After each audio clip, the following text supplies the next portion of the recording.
Welcome to the Brian Craig Show podcast. My name is Brian, and this is where MAGA comes to talk. Thanks, everyone, for joining.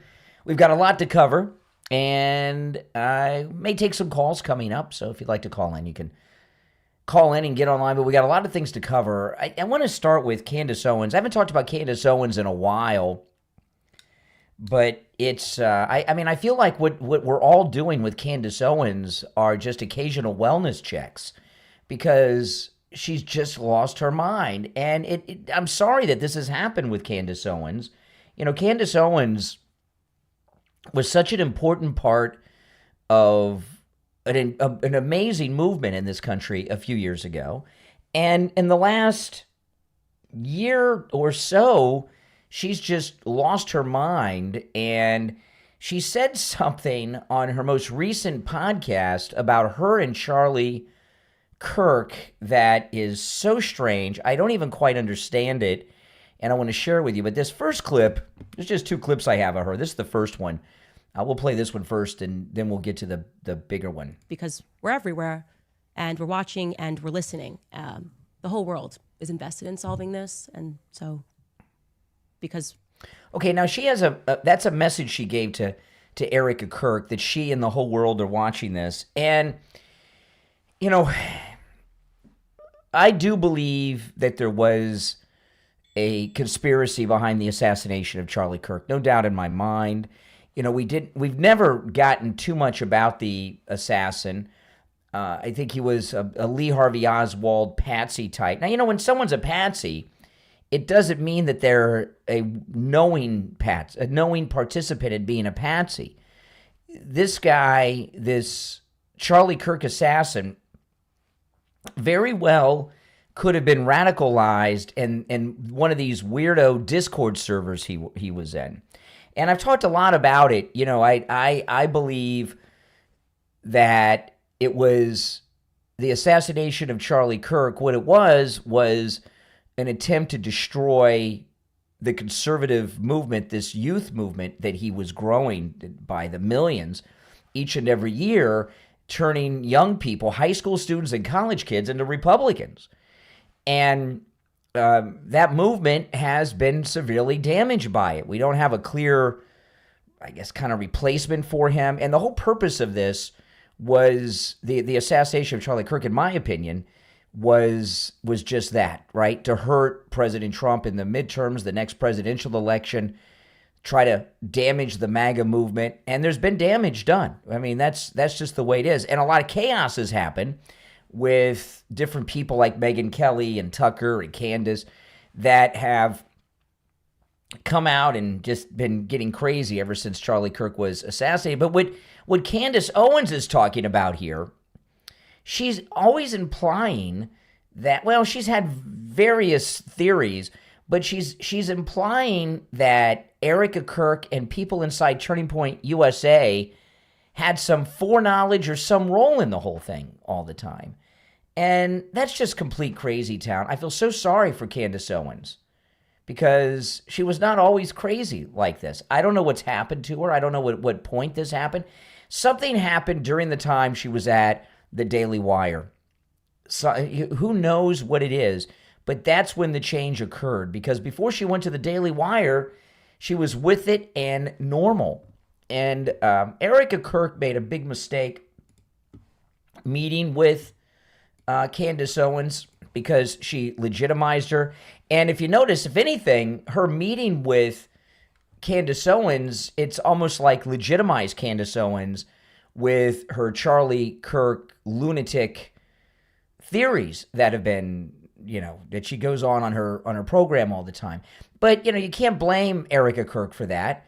You know, her husband was assassinated in a very violent assassination, and 4K high definition that billions of people saw. And she's got little kids, and anyone who loses their husband certainly loses their husband in a situation like that, where their life is taken from them at such a young age. You have small children.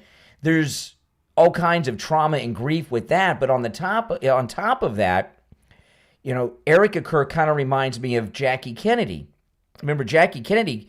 She was so worried about her kids, that's why she married Onassis and left the country. was for security. She wanted to get out of the country. But now there are no borders the way things are now. The world's a lot smaller than it was in 63. But, you know, that's a big burden she has. And on top of that, right, she's got this fear for her and her family because of what happened to Charlie. She's got to take care of these young kids, and she's trying to keep Turning Point afloat, which supports, I don't know how large their payroll is.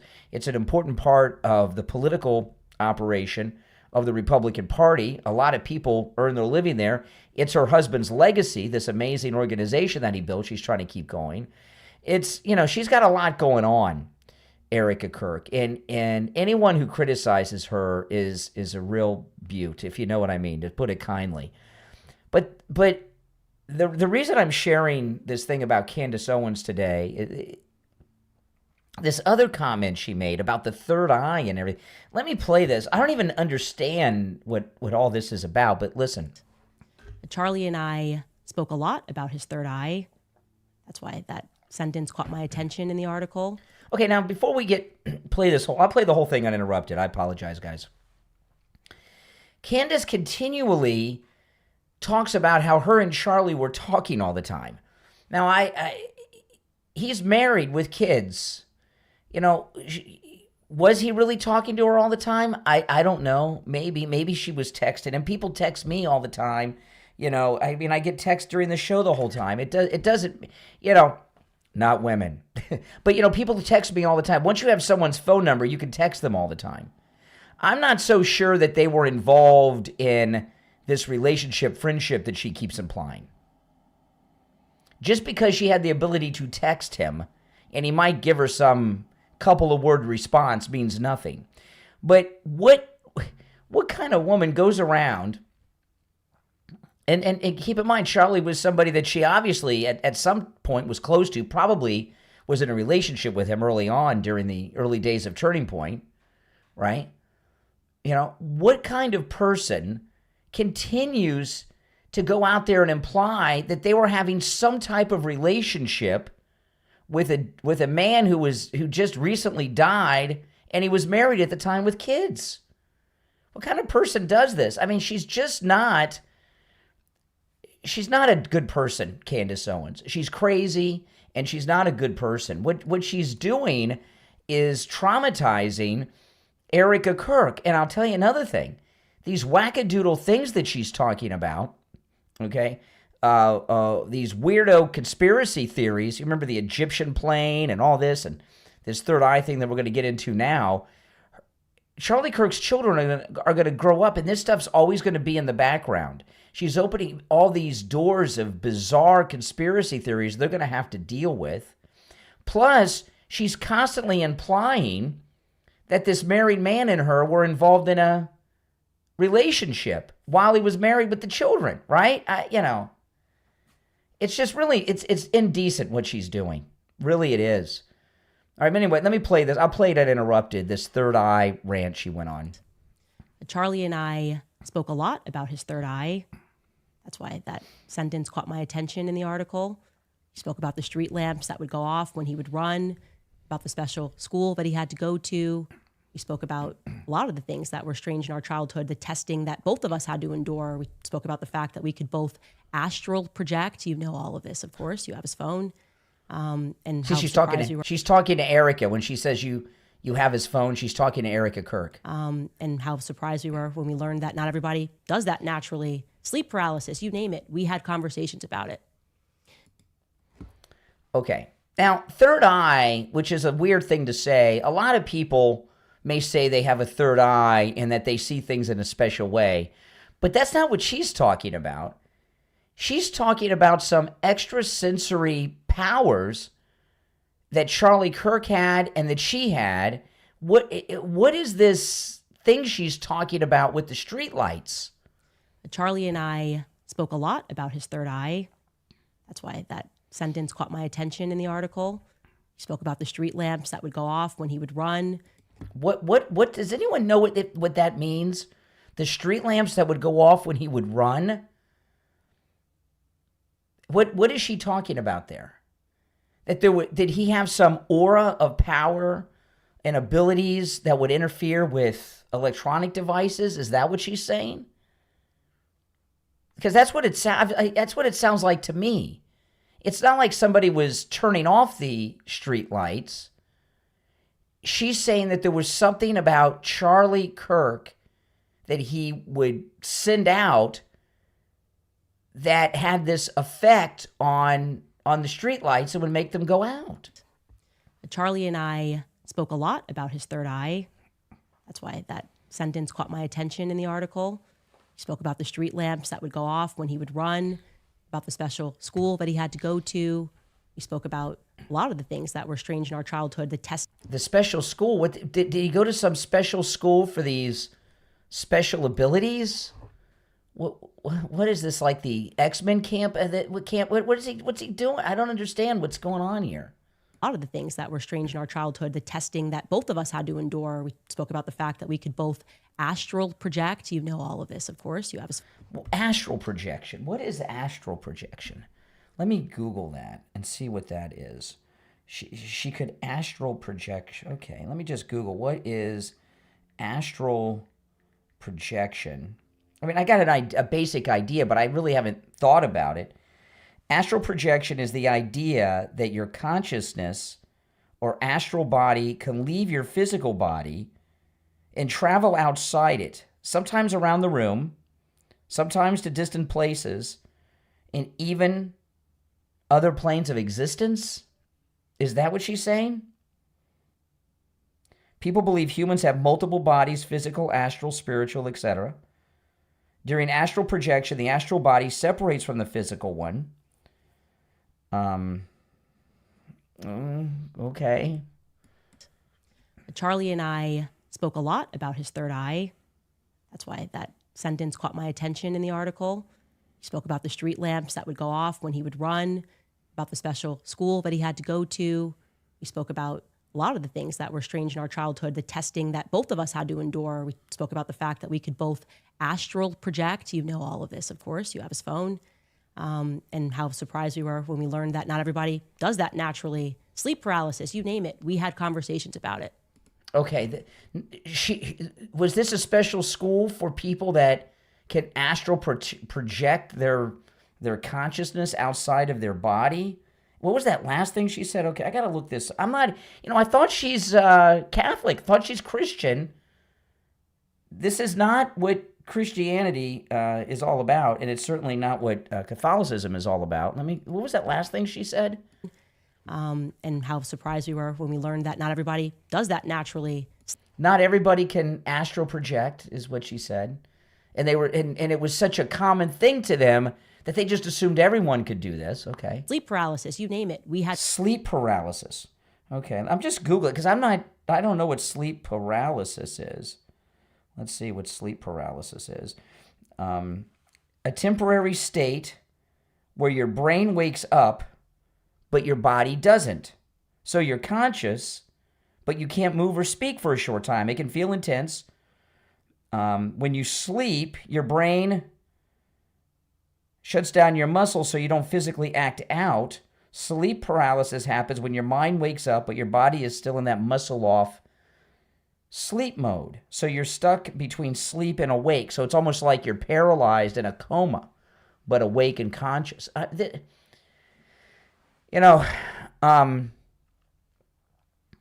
this old saying about married couples, right? The rocks in her head fit the hole in his, or you can you can change the gender. That must be Candace and her husband. Because if anyone I know had a spouse that was talking this way, you would get them off the air if they had a show like this, and you would get them some help. Unless you're a nutcase yourself, or there's so much money coming in, you just don't care, and you're like, get out there, crazy Candace. You're getting millions of views, we're making lots of money, get out there, I don't care. This is just in a whole nother place. And it's really sad because, many of you out there, if not most of you, remember when she was out there and was making sense and talking sense. And she did so much good work. And she could still be doing good work. Now, she could have a comeback in the mainstream of, obviously many millions of people are watching her every day. And I got to wonder, are people watching her in these numbers because they're interested in what she has to say and think she's got something here? Or is it just that it's total crazy town and it's like rubbernecking the car accident on the side of the road? Which would you think it is? Obviously, there's some who believe this nonsense, but I would imagine most people are just watching the train wreck as they're going by. It's really crazy. And what I mean is that she could be welcomed back into the mainstream if she went off into some treatment center and came back and said, hey, I had a mental break. I had whatever condition I had. I went to this facility and they got my head straight and I'm on medications now and I had just lost my mind and didn't know it. You've heard of functioning alcoholics? She's like a functioning lunatic, a functioning crazy person. And is the best I can take it. I'll play the full thing one time here uninterrupted. Charlie and I spoke a lot about his third eye. That's why that sentence caught my attention in the article. He spoke about the street lamps that would go off when he would run, about the special school that he had to go to. We spoke about a lot of the things that were strange in our childhood, the testing that both of us had to endure. We spoke about the fact that we could both astral project. You know all of this, of course. You have his phone. And how surprised we were when we learned that not everybody does that naturally. Sleep paralysis, you name it. We had conversations about it. Okay. While he's married with children with Erica Kirk, which is just, these are just terrible things. I mean, the whole thing about it is just nuts. So your thoughts certainly on this Candace Owens recent bid here of what's going on. Your thoughts on that certainly are welcome. The number to call in is toll-free 888-465-2631. My name's Brian. You're listening to The Brian Craig Show podcast, which is available wherever you get podcasts.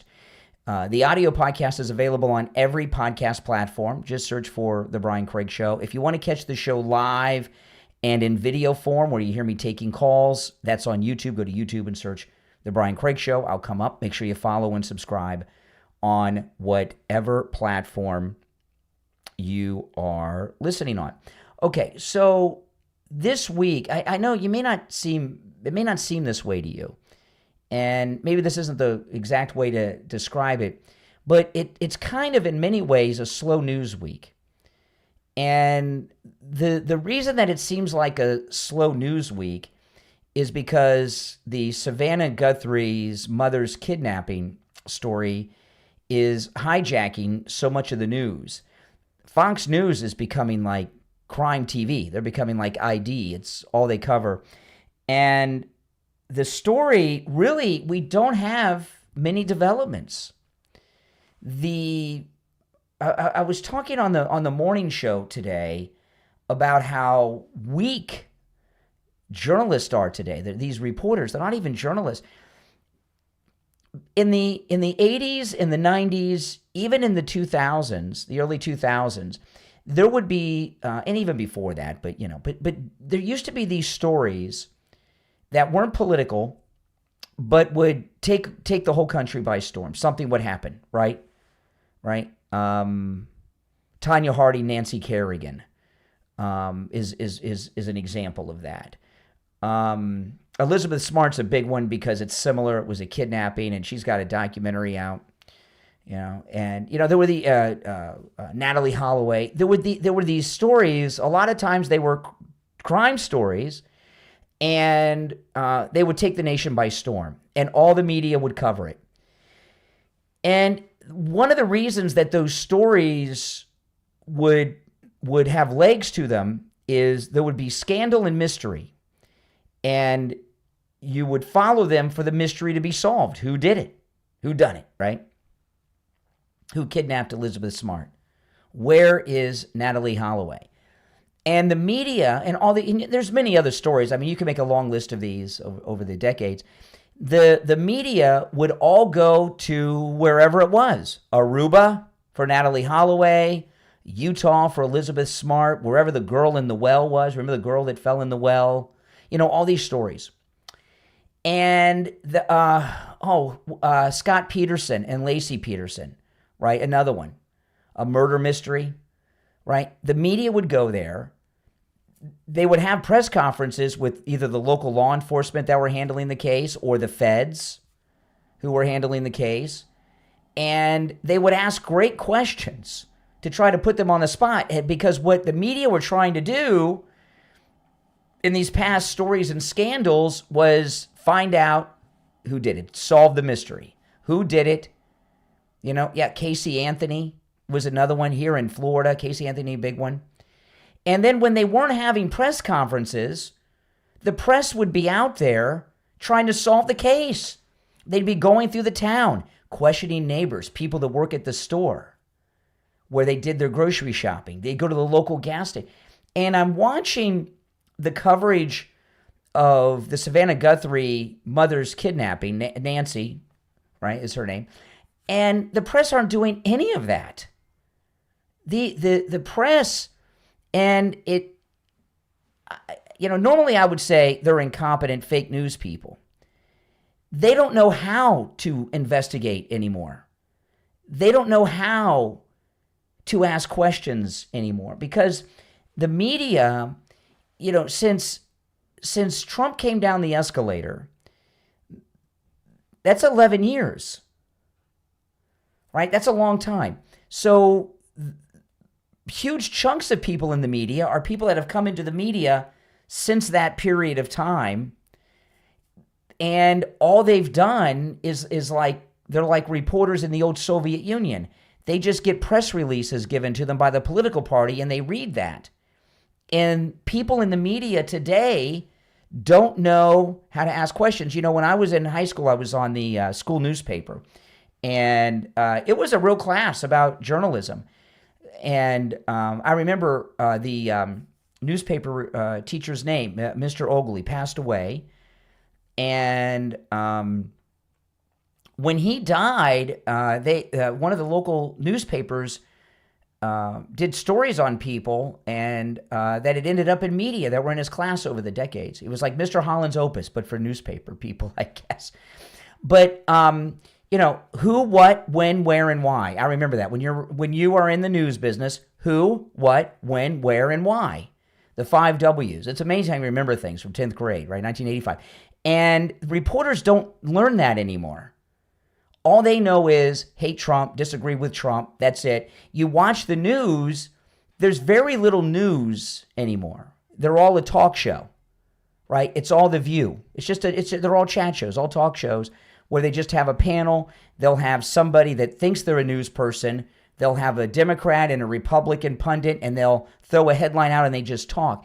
And this press conference yesterday with the sheriff in Arizona. He had 2 FBI agents, but he had the sheriff. When the press conference was over, the anchors, I was watching Fox, and it wasn't just Fox saying this, others were saying, well, there wasn't much in that press conference. They didn't give us much information. It wasn't, the sheriff out there is an idiot, and he's incompetent. I mean, he didn't rope off the crime scene, and an Amazon delivery guy, after the story was national, delivered a package to the front door, walked on the crime scene where the blood is. Every reporter had walked all over the crime scene. Who knows who's even been in the house, right? He's a boob, no doubt about it. But the reason the press conference in Arizona yesterday seemed to not have a lot to it is because the reporters didn't ask any questions, right? I'll give you an example, of things reporters used to do. Talk to the neighbors. There's a lot of houses on that street and in that neighborhood. Have you seen one reporter talk to a neighbor? And in these other cases that I mentioned, and even ones I've forgotten about, Casey Anthony, they would talk to the neighbors. And if your mind goes back, the neighbors, they would catch the neighbors coming in or out of their house in their cars. And then they'd start asking questions. Right? When is the last time you saw Nancy? One of the neighbors, it was reported that a neighbor had reported a strange man walking in the neighborhood behind the house or something. Who have they looked for that neighbor? Have they talked to him? Right? None of these things have they done. Have they? What did her mother do in her spare time? Did she go to certain places around town? They said she took an Uber to her house. I think I heard yesterday. Have they looked for that Uber driver and tried to interview him or talk to him? Do you understand what I mean? The reporters, they don't know how to report anymore. And it's not just this Savannah Guthrie mother's kidnapping saga. It's all news. They don't know how to report on anything. The media have been so dumbed down. And this story, there has not been a new development in this story in about 4 days. Okay, there was, as I give an example, there was, the only big development there's been is this Ashley Banfield, who was on News Nation for a long time. Ashley Banfield was on MSNBC when they first started years ago. But she did like true crime on News Nation, and they took her off the air at News Nation and replaced her with Katie Pavlich, okay? And she did all the crime there. So she's gone on her own on YouTube, and she had a story 2-3 days ago, Ashley Banfield, and she said that she has sources in the police department who told her that the son-in-law is a suspect and that they impounded the car. And the media ripped her like nobody's business. Now, yesterday, the sheriff confirmed that they did impound the car, okay? So the media out there, the only stories I've seen about this Ashley Banfield story are references by Jake Tapper and others in the mainstream media. Don't listen to influencers. And they don't want to say Ashley Banfield by name. But have any of them gone to the impound yard to show the car? Have any of them gone to the son-in-law and say, hey, it's been reported that you are a person of interest, and asking questions? No. So what I'm telling you is that we do not have a functioning media in this country. You may have heard me talk about this once or twice. I was listening years ago, Diane Rehm on National Public Radio. Any of you remember Diane Rehm on NPR? She used to interview a lot of newsmakers from the media, and she interviewed this guy who was with ABC News for many, many years. He was the ABC Moscow correspondent in the Soviet Union when the Berlin Wall fell. And he had talked about how he was in Moscow in the year or two after the wall fell, and they had this news organization in the Soviet Union, Pravda. They had newspapers and television, Pravda. Any of you remember Pravda? And he said when the Soviet Union fell, they had no journalists in Russia because the reporters were not really reporters. They would get a fax. That's how long ago it was, right? They would get a fax from the Communist Party, and that was the story. And they would just either print it or read it on television, radio, or put it in the newspaper. So there's not a lot of proper news coverage from the Soviet or Russian perspective on the fall of communism because no one there knew how to do journalism. Well, that's where we are in the United States today. And when you see how sad and pathetic the journalism is with this Savannah Guthrie story, imagine how they are on all these other stories that you and I talk about each and every day. It's really sad. But the powers that be and the political establishment, that's how they like it. They've got the media under control. That is why they hate the new media so much. Now, so far as this kidnapping story with Savannah Guthrie's mom, I haven't seen anyone in the mainstream media reach out to Ashley Banfield and say, hey, you said you had this source. What kind of source is this? Where'd you get this source? What's going on here? You reported this. And you know why they don't want to do that? Because they're threatened. I looked yesterday. She had like 2 million views on that video, Ashley Banfield.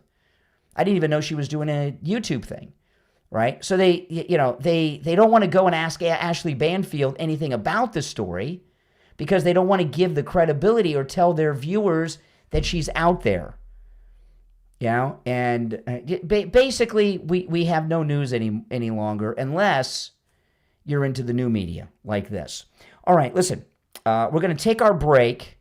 I've got so much to cover. I've only just begun. I do have one other personality I'm going to talk about. I got a question for you when we get back. My name's Brian. This is the Brian Craig Show podcast. If you'd like to call in, the number's toll-free, 888-465-2631, 888-465-2631. If you're watching live on YouTube, the number is pinned in the live chat. All right, we'll be back right after this quick break.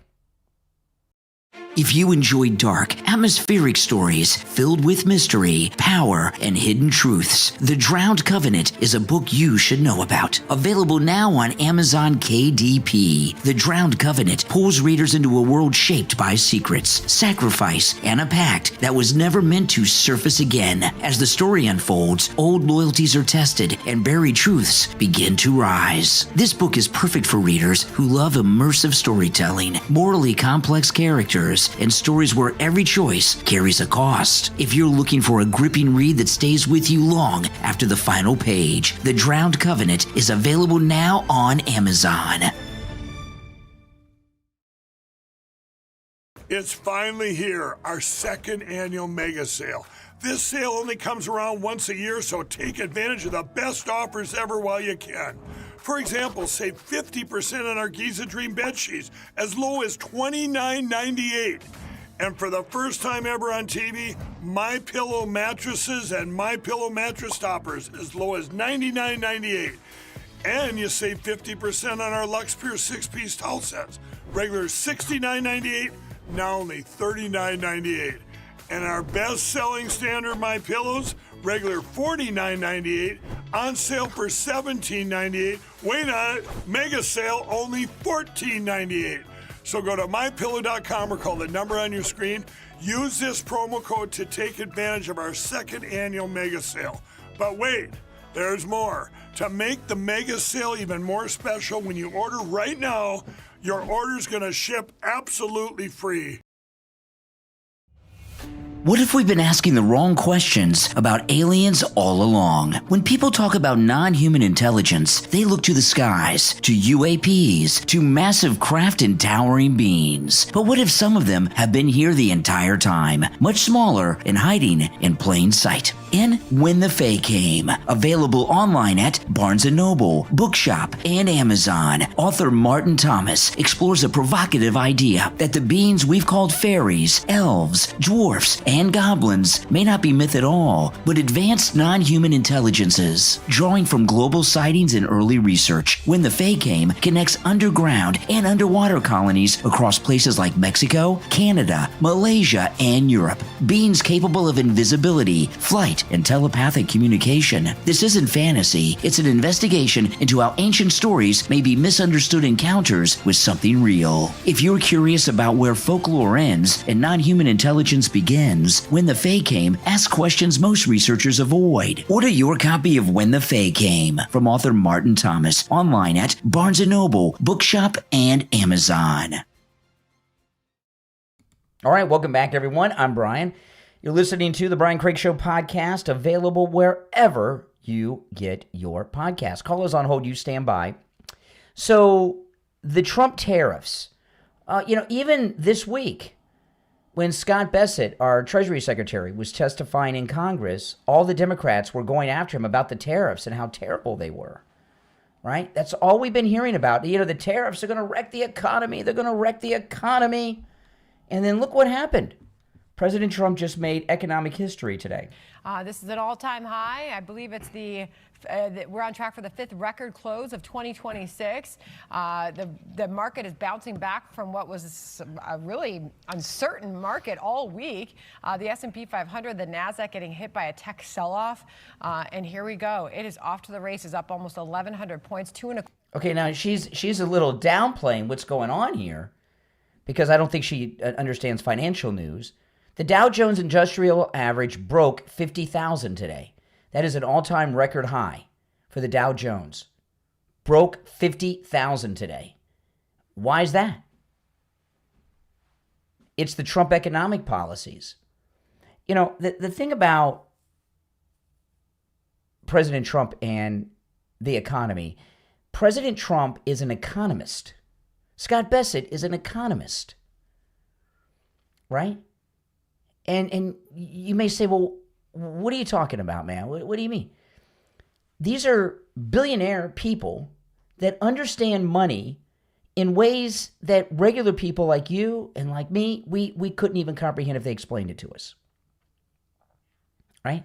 And I remember in the first campaign, in one of President Trump's first rally speeches, he was talking about the value of the dollar. And this is when I mean, obviously I knew Donald Trump knew about money because he's been so successful, but I viewed him as a big real estate guy, and I didn't think of him, I just didn't think about it. But I mean, I knew he knew about real estate deals, but I didn't realize what an economic genius he was until I heard him talk about this. This was in the first campaign. It was one of his first speeches. It was in the first couple of months that he was campaigning, because I remember this so clearly. And he was talking about the value of the dollar. He says, you know, all these presidents and presidential candidates, they're always talking about increasing the value of the dollar. He says you can increase the value of the dollar too high. He says if the value of the dollar is too high, you don't get foreign investment into the United States. You need to have it low enough so that people who have their money in Japan or in Europe get a good exchange rate, and it makes sense for them to invest in the United States. And he obviously gave a much more detailed explanation than that. But I was like, wow, I never thought of it that way before. And it made perfect sense to me, right? And when he came out and was talking about reciprocal tariffs, and, you know, reciprocal tariffs it's a simple concept. These countries around the world, some of them had over 100%, some even in some of the instances in Canada, over 200, 250% tariffs on us. And we would have tariffs that'd be 5%, 2%, 10%.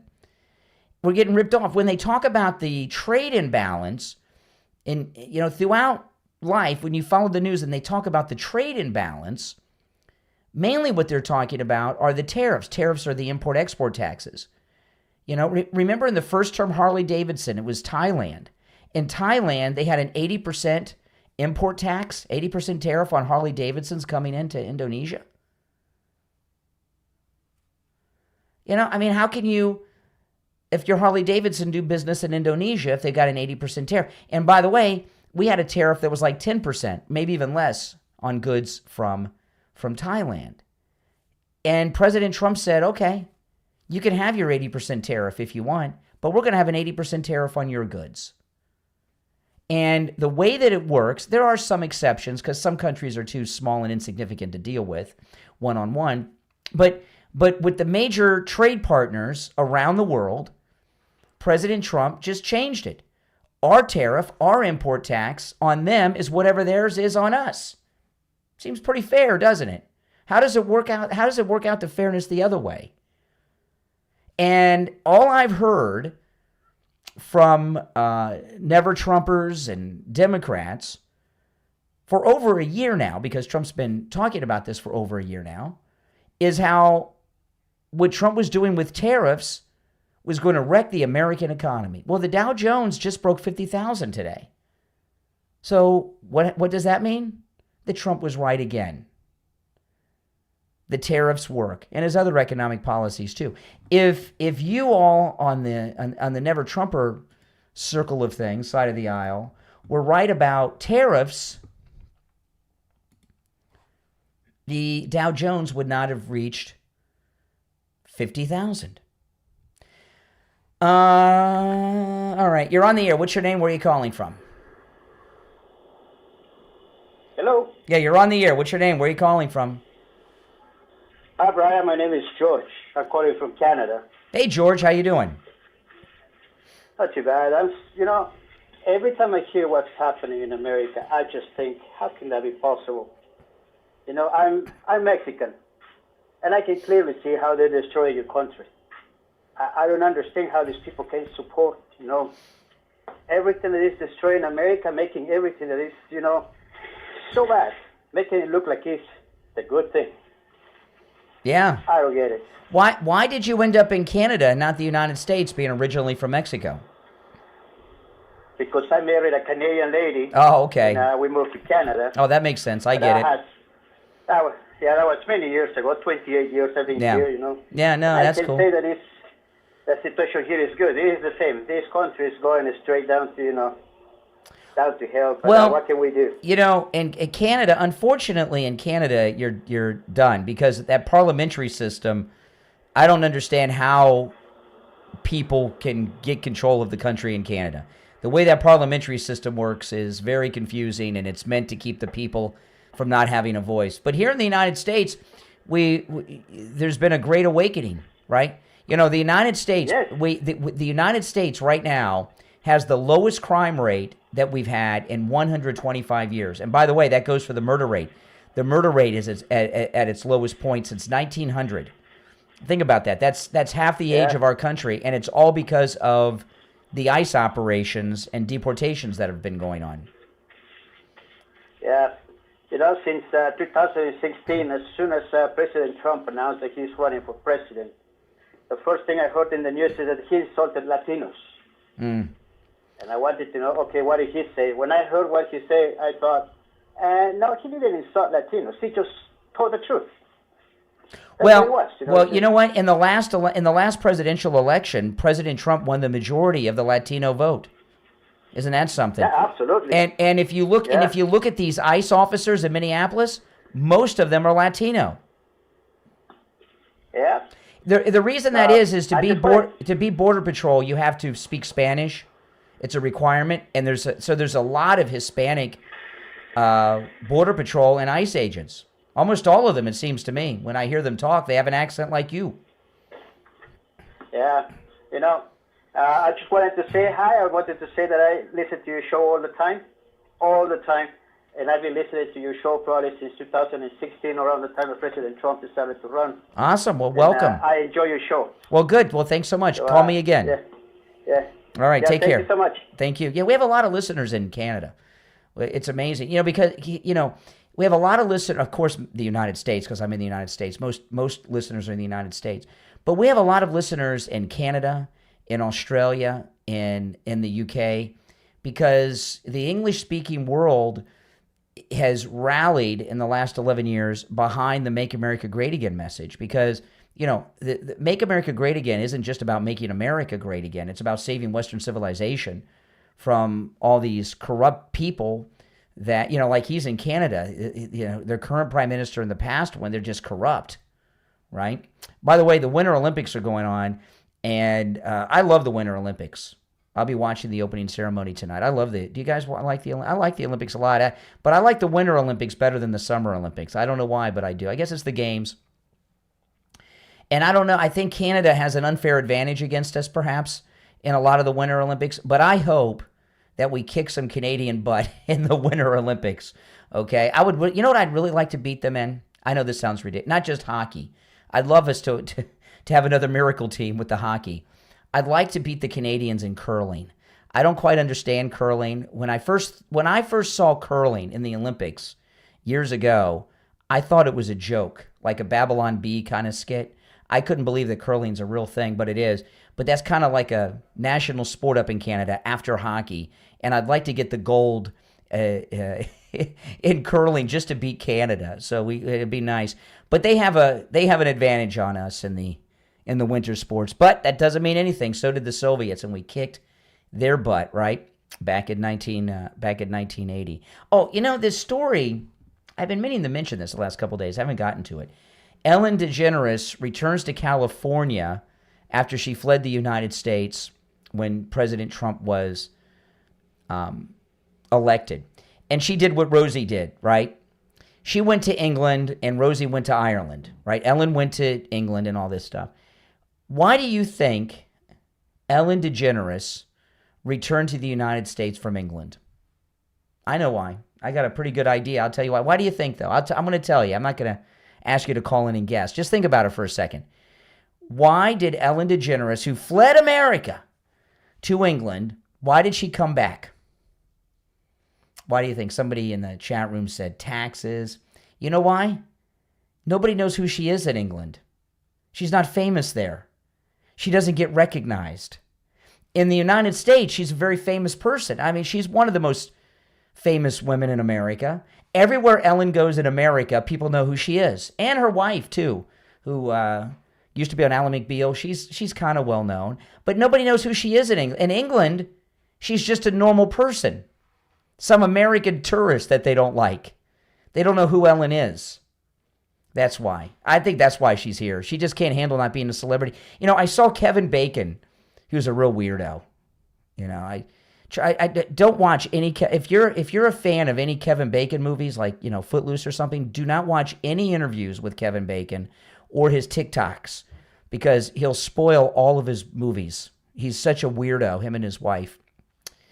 But I saw him on an interview not too long ago, Kevin Bacon, and he did one of those things that celebrities do sometimes, where they put on they put on a disguise and they go out like a normal person. And he said he didn't like it. He says people are a lot nicer to you when you're famous, and when they don't know who you are when you're famous, and they don't know that you're famous, they're not as nice. You know, you got to wait in line. You got to wait for the table at the restaurant. You don't get help in the store. And I thought that was pretty funny. But no, Ellen DeGeneres came back because no one knows who she is, and she can't handle the fact that she's walking around and not being bothered by people all the time. She's just not famous.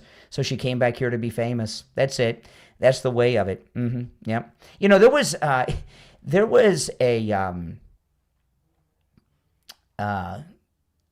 years ago, she was on the Arsenio Hall show. Now, of course, this was before she was really famous. Arsenio was on when I was in high school. And Arsenio, he had on Melissa Etheridge. I can't remember if they were on the same night. But he had Ellen DeGeneres was on Arsenio Hall show. This is when Arsenio Hall was the big guy, you know, next to Johnny Carson. And she did her stand-up act, and then she came and sat down and did an interview. And Arsenio says, "Oh yeah, I saw you at that party at Melissa Etheridge's house." I'm sure you can find this on YouTube. Look at Ellen's face, because everybody knew about Melissa Etheridge back then. She was out when it wasn't, you know, when it was like risky to be out. She was out back in the 80s, you know. And look, go back, not until you're done watching me. Don't do anything until I'm done, okay?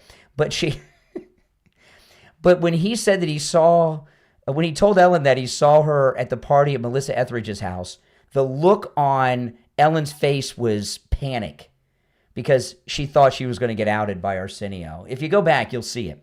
At the time, you know, I don't know. I was in high school. I didn't think about such things. I didn't get it. And we didn't know really. Ellen wasn't famous yet, so it didn't. But it's kind of funny if you go back and look at it. But no doubt in my mind, Ellen came back to the United States because nobody knows who she is in England. She's walking around and nobody knows who she is. All right, I'm going to take a quick break, and when we get back, I got a lot more to share. If you're on hold, hang in there. My name's Brian. This is the Brian Craig Show, available wherever you get your podcast. Just search for The Brian Craig Show, and I'll pop up. If you want to catch the show live in video format, where you hear me taking the live calls, that's on YouTube. Go to YouTube and search The Brian Craig Show. We'll be right back. On the line, we have Bruce. Bruce is a client of Jupiter Joe Thomas. He heard me talking with Joe Thomas about annuities and what a great deal they are, and he went in with his wife, and now he's a client. Hey, Bruce, how you doing? I'm doing good, Brian. So tell me about your experience with Jupiter Joe Thomas. A fine gentleman. We sat down with Joe, and we explained everything to him, and we brought all our information, and he worked everything out great. The cool thing about annuities is your money's never at risk. You're guaranteed a revenue stream for the rest of your life, but there's a bonus, really a signing bonus, where you can make a boatload of money before you even leave Joe Thomas's office. Can you talk a little bit about that, Bruce? Well, that's where I was surprised when we sat down. We talked about the bonuses, and to my amazement, it was 10%, and there was even another one that's bigger. Wow, that's amazing. So you made 10% on your money before you even got back in your car. Yeah, it was more than that, but it was great. Listen, guys, do what Bruce did. Give Jupiter Joe Thomas a call. You can set up a free consultation either on the phone or in the office, and Joe Thomas will put together a custom proposal just for you. His number is 561-743-0999. 561-743-0999, and online at jupiterjoe.com. All right, Bruce, thanks so much. All right, thank you, Brian. For the first time ever, we're bringing you My Pillow mattresses and mattress toppers for as low as $99.98. Remember, sleep's all about temperature and pressure points. Whatever sleep needs you have, we have the right technology for you. Like our My Pillow mattress topper, our queen size has over 10,000 individual comfort supports to help relieve your pressure points. And how about our 3-inch Hybrid Plus mattress topper?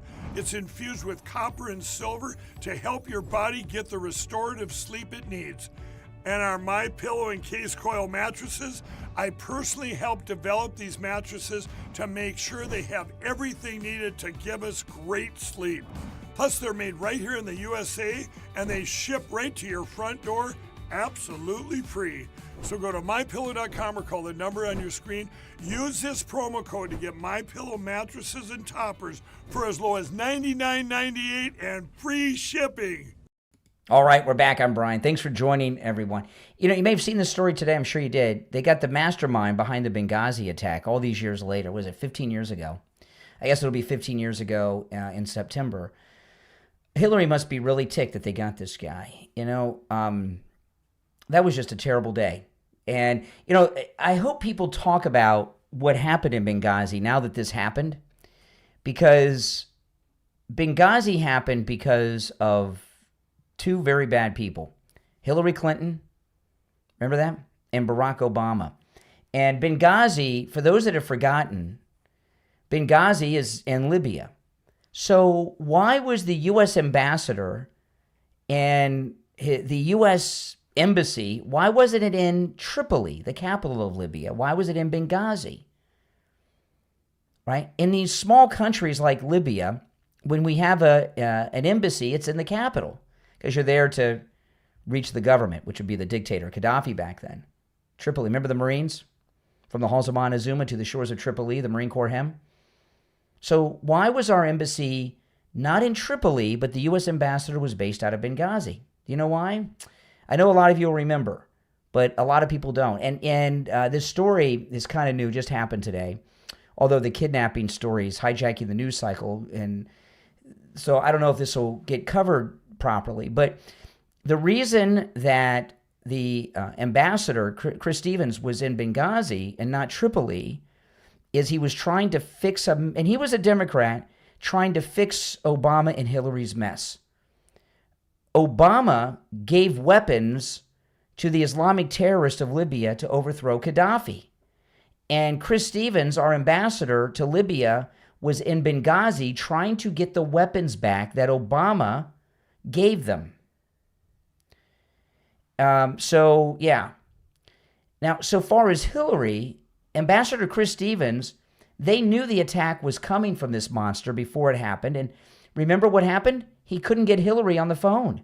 Hillary wouldn't take his call. And he didn't even have her direct cell phone number, and no one at the State Department would put him through to her. Now, keep in mind, she was the Secretary of State, which oversees the entire diplomatic corps, including our ambassadors around the world.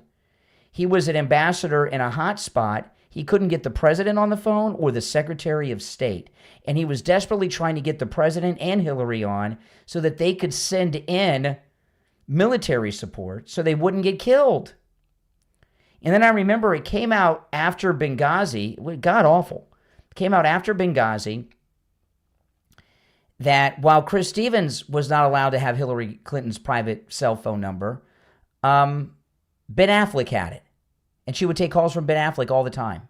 I couldn't believe it. Now, if Chris Stevens would have gotten a hold of Hillary, who knows what difference it would have made, to quote Hillary Clinton. What difference does it make? Remember when she said that in the congressional hearings on Benghazi? They were bringing up these things that I'm sharing with you, and she says, what difference does it make? And right there, long before President Trump came down the escalator, her presidential dreams were destroyed because Hillary Clinton is incompetent. She'd been on her husband's coattails her whole life. People always thought she was the smart one, not Bill.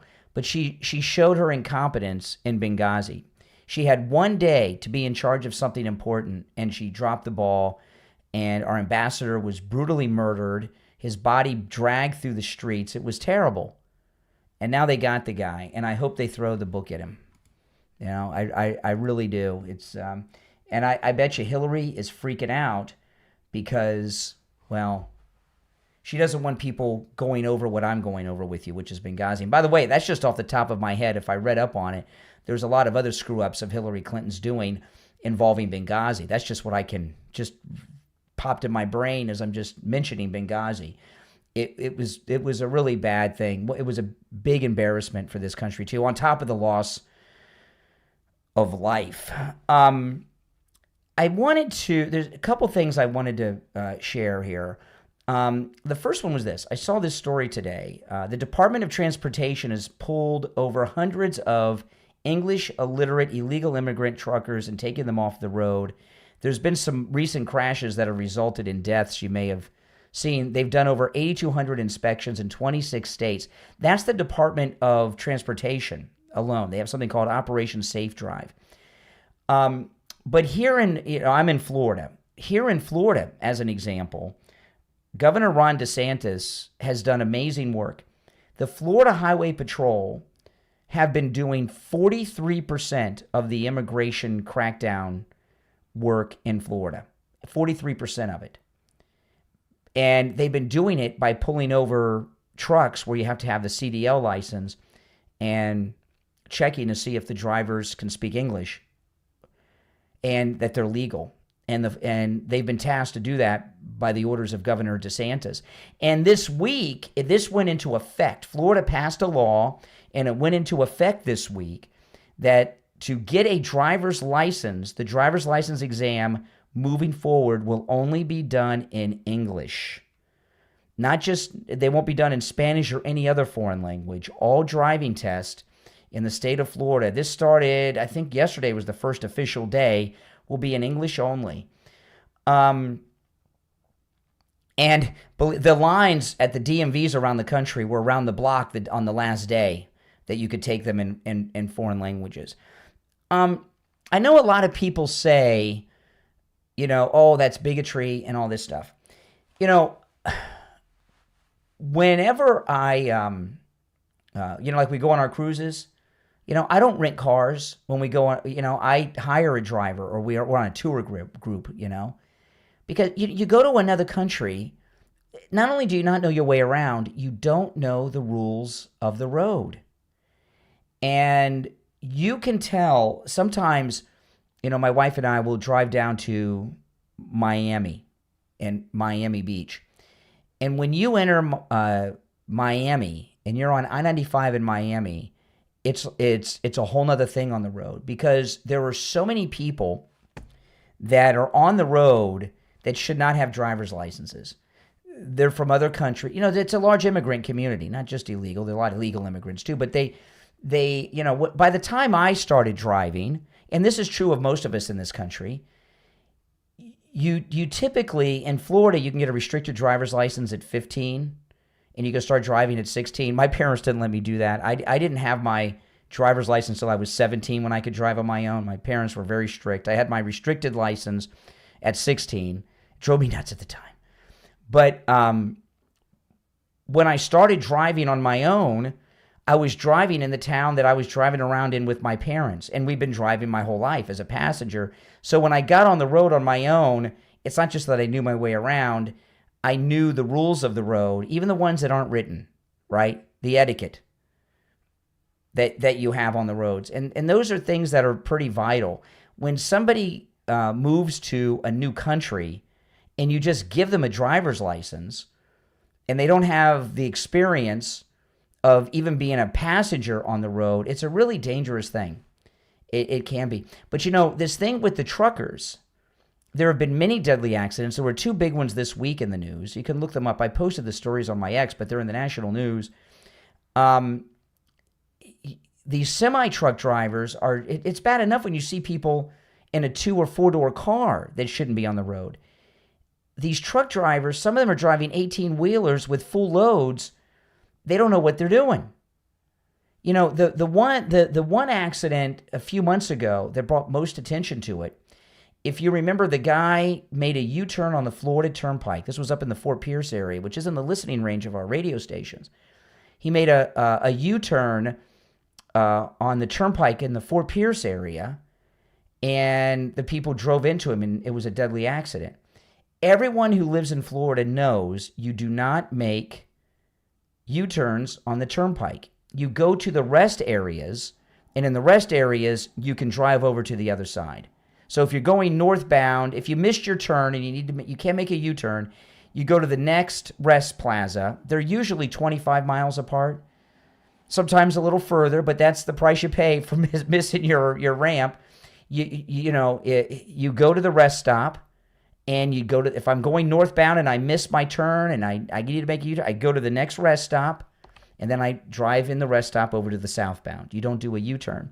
And Florida is completely flat until you get up in the north area. You got some hills, but most of Florida is flat, flat, flat. And because it's so flat, if you go to make a U-turn on the Turnpike, your vision on the Turnpike is very misleading. You almost see sometimes mirages where it looks like there's water on the road, and you can't judge distance. No matter which way you're going at the high rate of speed, which is the speed limit on the Florida Turnpike is 65, so most people are going 75 or 80, and a U-turn is very dangerous. The only reason they have places where this guy made the illegal U-turn is they have places for emergency use only by the Florida Highway Patrol. But everyone in Florida knows you don't make U-turns on the Turnpike for the reasons I shared with you. And they know the proper etiquette on if you miss you either get off at the next exit. If there's not a next exit, you go to the next rest plaza and you do the turn there.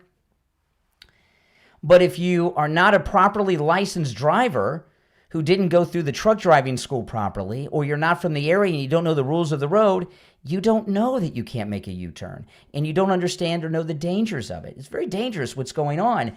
And, you know, when this issue first started coming up, I had not realized this until this started coming up, but I have not seen an advertisement for a truck driving school in years. And I remember years ago, I would see truck driving school advertisements all over the place during commercial breaks on the local news, even on social media. And I haven't seen them in years. And the reason I haven't seen one in years is because so many illegals have been taking those jobs.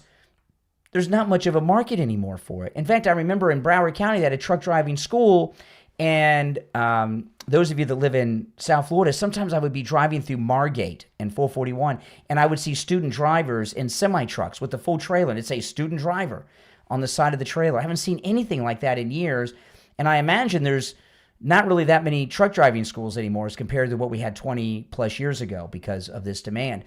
So for all these people that were opposed to these deportations and said, oh, the only thing they do are jobs Americans don't want to do, I beg to differ. Truck drivers, that's a great career, and that's a job a lot of Americans would love to do. So no, it's a bunch of nonsense that they're only doing jobs that people don't want. All right, if you're on hold, hang in there. I'll take some calls. Our number is 888-465-2631. You're on the air. What's your name? Where are you calling from? Corey from Canada. Yes, Canada. Hello? Yes. Okay. Yes. Okay, it's open night Friday, right? Well, that's just on the morning show, but I'll expand it to the afternoon. Okay, yeah. Oh, Open Mag and Mike Friday. Sure, go ahead. Okay. Okay, what were you talking about now? Anyway. I've been talking about a lot. You called me. You had. What'd you want to talk to me about? You called me. The immigrant truck drivers. Yes. Well, they give. Okay, I'm from India. Okay, I know that up here too. They give. They give those license like candy up here too. So they don't have to qualify or speak English. you just give them all the candy. Well, California, Newscom gives them all the candy to these people, truck drivers, immigrant truck drivers. Oh, they do the same thing in Canada. Well, that's god awful because Canada, like, right, you know, I live in Florida. I lived in Florida almost my whole life, right? I couldn't drive in Canada because I couldn't drive in the snow or the icy roads. I wouldn't know how to do it. I'd be a death trap behind the wheel in Canada. Yeah. You know what I mean? So if they're giving these CDL truck driver licenses to people that aren't qualified in Canada, that's scary. I know. These big semis get, what was a month ago or a couple weeks ago, was a 25-car pile-up, massive pile-up. I can't remember where it was, but. Wow. Yeah. So, yeah, because they give these legal immigrants mostly, I'm not picking on India, but it's mostly from India. Mm. That's the one that happened in Florida, killed those people. Yeah. So, I don't know what where in Canada are you? Western Canada. Oh, okay. Okay. You know, it's amazing. Yeah. I get so many calls from people in Canada. You know, conservative. I mean, there's a real desire in Canada to be freed from the tyranny of the globalists running your country. Yeah, 51st state. We pray every day. Yeah, I know. I hope we beat you guys in the Winter Olympics. Yeah. The most, okay, you're talking about the other thing too, about last week, about the chemtrails. I didn't believe it until I saw it for myself. One day I was walking last summer or 2 summers ago. I was walking. The sky was perfectly blue, clear sky, and after that it went zigzag back and forth about a dozen times. So what's the purpose of that? Well, you know, when I was talking, I don't know how the chemtrail discussion came up a couple weeks ago on the Open MAGA Mike Friday show. Somebody brought it up. Yeah. And people have sent me so much information about chemtrails, and I'm not as skeptical as I was 2 weeks ago. I haven't studied it hard, but I'm more open to it than I was a couple weeks ago, seeing some of the articles that people have sent me. I didn't know either about chemtrails. It went back to JFK days. He mentioned about it. They took the video. I found in the internet. They took that video up when JFK was talking about chemtrails. Yeah. So they go. I didn't know it went that far back. And I've been noticing them too now. Since I had that discussion that day, and so many people called me about it in the articles I've looked at, and I've been noticing it too. There's all kinds of. They're almost like sky riders writing gibberish in the sky, right? Yeah. It was perfect blue sky. After that, it was a bunch of back and forth. Yeah. So I wonder why they do that when it's a clear blue sky. But you guys in Canada cannot be the 51st state. We want Greenland to be the 51st state. You can be the 52nd state. Well, okay, that's fine. But because President Trump said, because China their ships are going close to Greenland and Canada right now. Yeah. That's what he said. That's right. So they can take over both countries. Yeah. They invade. That's right. I hope they don't invade Canada and Greenland because they could. Because that's what President Trump said. He said the ships are getting close to Canada and Greenland. Mm-hmm. They are. The Russians. They are. China. Mm-hmm. They certainly are. Well, listen, I appreciate the call. Call me again sometime. Okay. Also, too, you mentioned about the CB radios. Yeah. Well, hold on. Give me one. Let me answer all my lines. My lines are ringing off the hook. Hold on a second. Hold on. Yeah, CB. Yeah, we were talking about CB radios. That's correct. Okay. I don't know if you're a Gen Xer. Yes. Remember that show, BJ and the Bear? BJ McKay and his best friend Bear. That's right, BJ and the Bear. Yeah, because you remember, you were talking about also, too, about Jesse Ventura with his Reform Party. It was the Reform Party. Thank you. I could not remember that name to save my life the other day. The Reform Party. He was the first, President Trump was first one to congratulate when he won governor of Minnesota. A lot of people remember that. You know what's it? Yeah, I do now that you say that. You know, it's an interesting thing when I get calls from Canadians, because a lot of Canadians listen to this program. You know so much about American politics, Canadians. I mean, a lot, and not just you, Canadians in general. I could not remember to save my life yesterday, the Reform Party with Jesse Ventura. It was killing me, and I mean, you guys know, in this country, we don't know anything about, we don't know any of the Canadian politicians. We don't know, but Canadians know so much about ours. Why do you guys know so much about American politics? What is it about the politics of this country that has Canadians following it so closely? Because there's more hope in the States. There's no hope in Canada right now. Yeah. You know what? I couldn't believe a couple years ago we were talking about the truckers when those truckers were being harassed in Canada. A couple years ago. That was the trucker convoy. Yeah. Freedom convoy. And they were before people were getting debanked in this country, Canada was debanking those truck drivers, the leaders of the truck driver convoy. I couldn't believe. That was Justin Castro. that was Trudeau. Well, you know, a lot of liberals in this country think because you guys speak English that you're free like we are, and Canada is not a free country like the United States. First Amendment, Second Amendment, or anything, or nothing like that. No, I know. No, we don't have that. Yeah. Well, listen, I appreciate the call. Call me again sometime. Also, too, Teresa, I'm a big Trump guy. Yes. I know it's probably too late to go on the cruise, right? It's not too late. You could call Ian at Cruise and Travel Depot. You could ask. Yeah. Is it? Yeah, I'll give you the number. There's always a cabin availability. Let me see here. Okay. Well, you know, there's thousands of people on the ship, so you know something will happen and somebody can't go. I'll give you Ian's number. Give him a call today. 561-244. Yeah, 561-244-5779. Okay. Yeah. Thank you, then. Yeah, you'll have a good time. Yeah. I'm a Trump guy for many years. So you'll have a great time on our MAGA cruise. You'll have a great time. We got good people. Trump merch. I don't have a 2020, but I have a MAGA hat, but not Trump 20. On the last cruise, I brought like almost all my MAGA hats. I had like 10 hats. Yeah. I don't know if I'll bring that many this time. Maybe just a couple. But yeah. All right. Well, good. I hope to see you on the cruise. Yeah. Same to you, Brian. Okay. Thank you. All right. Take care. If you're on hold, hang in there. Yeah.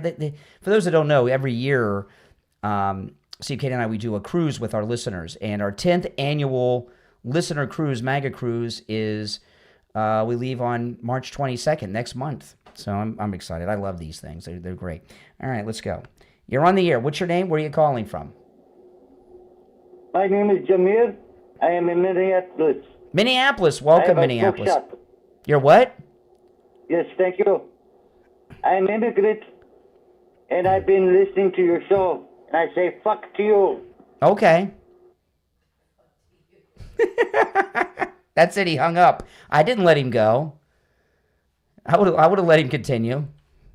He said F to you. That's great. I don't know what dialect. Kind of curious. Yeah. At least he speaks English, right? Better than some of these truck drivers we were talking about. Well, on that note, I'll talk to you guys next time, all right? My name's Brian Craig. This is the Brian Craig Show podcast, available wherever you get podcasts. Just search for the Brian Craig Show. To catch the live show in video form where you hear me taking the live calls from my nice listeners, like that last gentleman, that's on YouTube. Just go to YouTube and search for the Brian Craig Show, and make sure you follow and subscribe wherever you get your podcast. And if you'd like to support my program, become a Patreon supporter. There's a link to my Patreon page in the description of this episode. And if you become a Patreon supporter, you get access to commercial-free additions to every podcast episode. I'm just laughing at that last caller from Minneapolis. And you get access to exclusive live streams that I do just on Patreon for Patreon supporters only on the Patreon platform. It's a troll-free zone, the live stream on Patreon. And if you're a top Patreon supporter, you get a live on-air thank you shout-out on every episode. So the names you will hear now are my top Patreon supporters. I want to thank SFjr, Christine, ETW, Chuck, Pamela, Nick, Wesley, Doris, Heather, David, Maria in Texas, Alice, LeeZep, Shawna, George, Brandon, John, Frank, Dale, Tina, David, Laura, Rob, Wes, Sue, Janice, Teresa, Irene, and Doris. These are my top Patreon supporters. Thank you all. Again, if you'd like to become a Patreon supporter, there's a link in the description of this and every episode. My name's Brian. This is where MAGA comes to talk. I'll talk to you next time. Thanks for listening.